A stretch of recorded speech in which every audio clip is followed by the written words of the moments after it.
قدرت کے قانون کے المقدور نزدیک ہونے کی کوشش کرتا ہے۔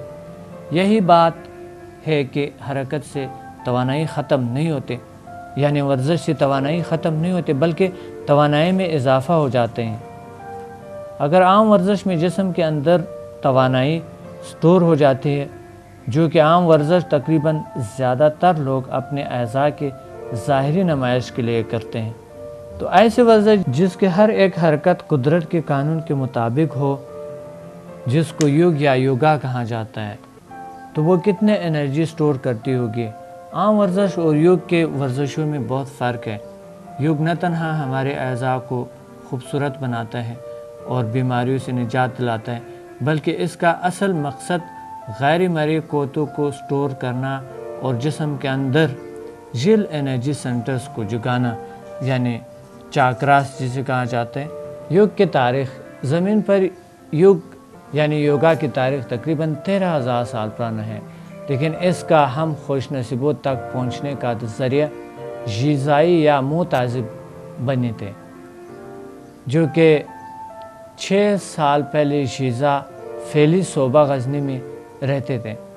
ان لوگوں نے غذا علاقہ چھوڑ کر ہندوستان، تبت، چین اور دنیا کے دیگر ممالک گئے تھے۔ غذا تعذب تقریباً 3,700 سال قبل سے غذا علاقے کے مرکز میں آتش فشان پڑھنے والا تھا۔ غذاؤں کو کہیں ایسی خبر ملی تھی یا اس نے اپنے اندر ایک ایسی طاقت اجاگر کی تھی جو کہ اللہ کی طرف سے ان کو ایک خبر ملے تھے، اور یہ اچھے لوگ تھے جو کہ مراقبہ کرتے تھے، عبادات کرتے تھے، تو ان کو خبر ملے تھے کہ تمام لوگ غذا کا علاقہ چھوڑ کے کہیں دور چلے جائیں۔ یاد رہے، غذا علاقے سے مراد ہے وہ علاقہ جس میں میرا ایک استاد دور اندیش سمدہ کی پیدائش، پرورش اور تعلیم ہوئی تھی۔ یہ علاقہ دنیا کی ایک مقدس جگہ تھا۔ اس میں نہ صرف میرے روحانی استاد کی پیدائش ہوئی ہے، بلکہ میرے اور میرے ایک استانی کی بھی یہاں پر پیدائش ہوئی ہے، اور اس علاقے سے پوری دنیا کو علم کی روشنی بھی ملی تھی۔ غذا علاقہ افغانستان صوبہ بامیان سے لے کر صوبہ غزنی گیرو علاقے سے مکر اور لوگر کے درمیان اور وردگ میدان جسے کہتے ہیں، اس کے درمیانی حصے کو غذا کا علاقہ کہا کرتے تھے۔ اب تو یہ علاقہ ٹوٹ پھوٹ کر کئی ناموں سے یاد کیا جاتا ہے، لیکن 3,700 سال قبل میں سے یہ ایک ایسا علاقہ تھا جس کو جنت کے نام سے یاد کیا چاہتے تھے۔ اس علاقے کا مرکز واغز، راناخیل، شاکے اور شبیت گلوکو، جس کو گلوکوئی غزنی کہا جاتا ہے، اور مختلف ادوار میں مختلف اقوام میں اس کے نام بھی مختلف تھے۔ اس کے مشہور نام مو، مجک، کاسترو، اندرا، دارا، داراندی، کوژن یعنی کوئی عدن اور دلہن کہا کرتے تھے۔ ان الفاظ کے معنی جنت، مقدس پہاڑ یا مقدس سرزمین ہے۔ مو کا معنی ہے شمع ہے، مو کے معنی شمع، اور مجک کا معنی ہے زمین دوز، یا کاسترو کا معنی ہے جنت، اور اندرا کا معنی ہے مقدس ہے، دارا کے معنی ہے بے نیاز، اور دارندی کا معنی ہے بے نیاز قوموں کا اتحاد، اور کوژن یا کوئی آدن کے معنی ہے مقدس باغات یا جنت کے باغ اور چراگاہ ہے۔ بعد کا زمانے ایسے کوئی اور ناموں سے اسے یاد کرتا تھا۔ سمیری اور اٹلی عرب اور عرب کے ہمسایہ اقوام اس علاقے کو کوئی عدن کا کہا کرتے تھے، یا عدن جب یہاں سے جیزائی لوگ یہیں سے چلے گئے تھے تو انہوں نے اس علاقے کا نام جیزا رکھا تھا۔ یہ جلی زبان کا لفظ ہے جس کے معنی ہے زمین کی جنت۔ آخر میں جیزا لفظ تھوڑی سی تبدیلی کے بعد رانا بن گئے اور اب اس کے علاقے کے مرکز کو رانا خیل کہا جاتا ہے۔ اب جیزا کا اصل مرکز رانا خیل کے نام سے یاد کیا جاتا ہے۔ یہ نام ایرانیوں نے رکھا تھا۔ رانا خیل کا مطلب ہے پھول والے۔ قبل از تاریخ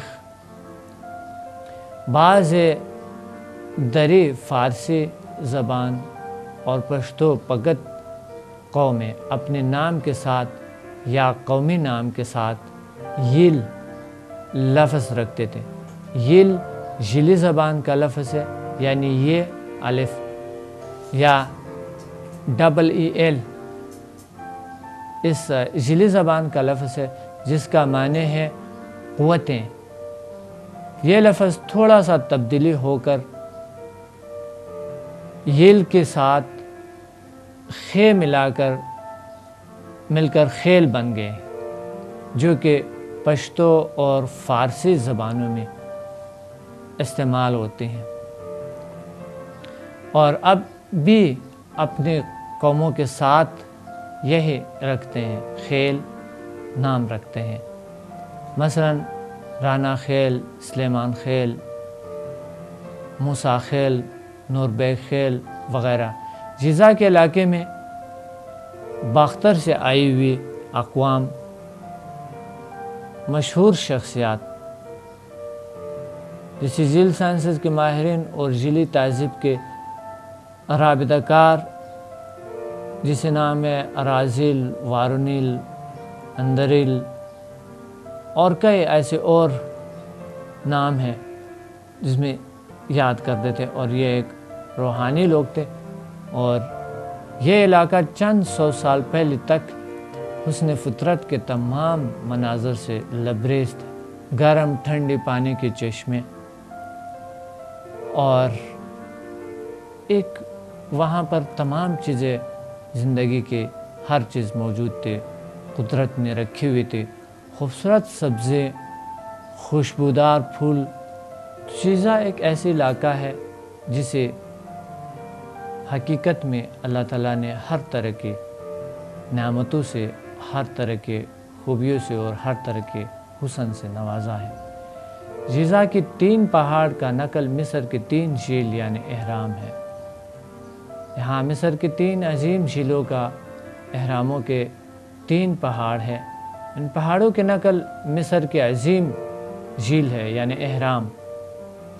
ان پہاڑوں کے درمیانی فاصلہ، زاویے اور اونچ نیچ گیزا کے یعنی مصر میں جو موجود پیرامڈس ہے کہ 3 عظیم یعنی وہ جو عظیم جھیل سے اسی تقریباً ملتے جلتے۔ ایک پہاڑ جو کہ مصر کے عظیم جھیل سے یعنی مشابہت رکھتے ہیں، اور یہ ایک زمانے میں اس پہاڑ کو سمدا کے نام سے یاد کیا جاتا تھا، لیکن اب اس پہاڑ کو بادِ ایشیا کہا جاتا ہے۔ اس لفظ بادِ ایشیا کا معنی ہے ہوا سے چلنے والی چکی۔ کہا جاتا ہے کہ زمانہ قدیم میں اس پہاڑ میں ہوا سے چلنے والے چکی موجود تھے۔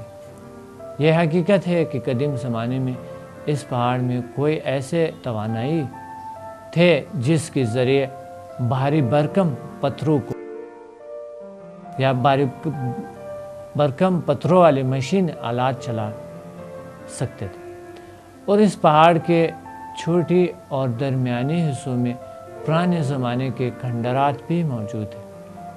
ناظرین، اس پہاڑوں میں میں نے خود مراقبے کیے ہیں، اور جسے سمدا پہاڑ کہتے ہیں، سمدی پہاڑ اور دارا کوشا پہاڑ، یہ حقیقت میں مصر کی کیا سے ملتا جلتا ہے، اور یہاں پر میں نے کافی مراقبے کیے ہیں اور کافی یہاں پر میں نے پاورز کو حاصل کیے ہیں۔